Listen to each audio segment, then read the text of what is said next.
Hello, dear friends. This is Kira Rudik. I'm a member of Ukrainian Parliament, leader of the political party Holos, and I'm talking to you from Kiev, Ukraine. Today, I will be answering some of your questions from the comments to the previous videos, and I'm encouraging you to comment with your questions so I can address them in the further recordings. Hooray, today is an Independence Day. You see, I'm wearing my beautiful embroidered shirt, and I want to congratulate all Ukrainians inside the country and abroad. It's amazing that we are here, and I want to thank Ukraine's armed forces for giving us an ability to be alive and well and to celebrate all together. You may have seen the rallies to support Ukraine all around the world, and one of the shout-out goes to my parents in New York, who has been standing with Ukrainian flags just yesterday. Love you guys. So, answering the questions today. First one, so how do you think it would realistically end? Okay, here it is. What I think will happen is that President Trump at some point will get really annoyed at Putin and together with partners start putting a real pressure on him. We see that right now Russia doesn't show any sign of ending the war or willingness to end the war, so there has to be an external pressure. It could be some sanctions, it could be an angry phone call from President Trump, it could be something else, we don't know what else is there in the cards, but that needs to happen, otherwise the war would continue. The territories that right now are under discussion are not going to be given up to Russia. I see absolutely zero appetite on anyone to trade Ukraine's territories. What I think will happen, perhaps the fighting will be frozen at the current front lines, and legally Ukraine will never accept that Crimea or previously captured territories are technically Russia, but the fighting may stop. We know that President Zelenskyy and President Trump and Putin, they are operating not only tactical or strategic level, they are operating at the historic level of how would people remember me in history. And I do not see President Zelenskyy wanting to remain in history as someone who has given up Ukraine's land. And I do not see people here on the ground saying we are willing to give up territories that our loved ones and relatives has fought and died for. So when it would happen, we don't know, but this is what I think realistically may, how it may end.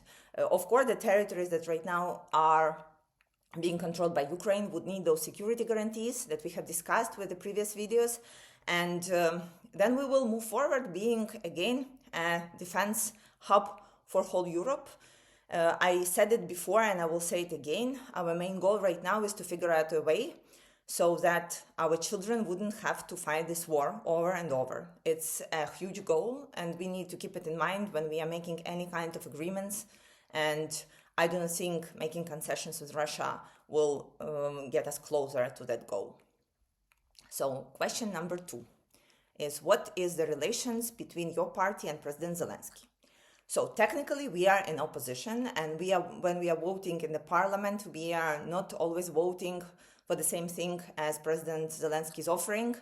And before full-scale invasion, I was very vocal about the disagreements that we had about the policies and especially internally how President Zelenskyy was running the country and what he was doing.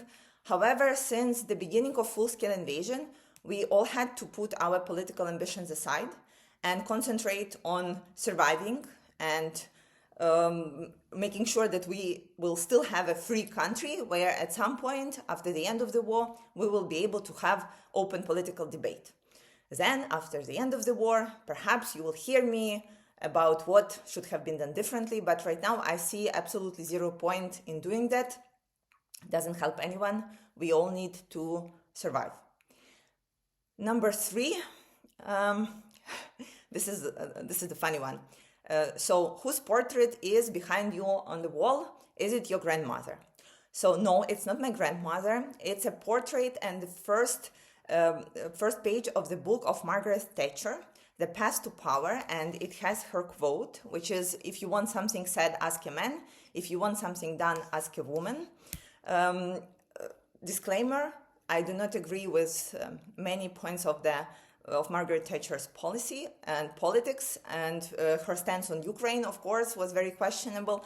However, she was an amazing woman leader, and this is a gift from a dear friend that wanted to support female leadership. By the way, it's a moment to brag that Holos Party is a very female-oriented. Of our 19 members of parliament, we have 10 women, and of 350 members of the local council, we have more than half of them women. So it